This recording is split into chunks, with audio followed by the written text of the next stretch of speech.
ഇന്ന് കൂൺ ഫ്രൈ ഉണ്ടാക്കാമെന്ന് വിചാരിച്ചു. ഞാൻ നീണ്ട കാലുള്ള കൂണാണ് വാങ്ങിച്ചത് കേട്ടോ. ഇനി ഇത് കഴുകണ്ടെന്നാണ് പറയുന്നത്. അതിൽ വെച്ചാൽ കൂൺ വെള്ളം കുടിച്ചു പോകും. അപ്പോൾ ഇതിൻ്റെ ആകൃതി നല്ല രസമുണ്ട് അല്ലേ. ഇത് ഞാൻ ജസ്റ്റ് ഒന്ന് നനച്ചിട്ടുണ്ട്.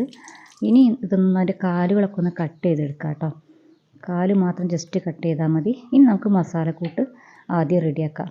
1 സ്പൂണ് മല്ലിപ്പൊടി, കുറച്ച് മുളക് പൊടി മതി കേട്ടോ.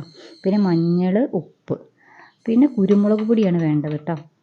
അപ്പം കുരുമുളകിൻ്റെ പൊടിയും ചേർത്തിട്ട് വെള്ളവും ചേർത്തൊന്ന് തിളയ്ക്കുക. ഈ മസാലക്കൂട്ട് തിളച്ചതിന് ശേഷം നമ്മൾ കൂണിൻ്റെ കഷ്ണങ്ങൾ അതിലേക്ക് ഇടുക, കരിവേപ്പില ചേർക്കുക.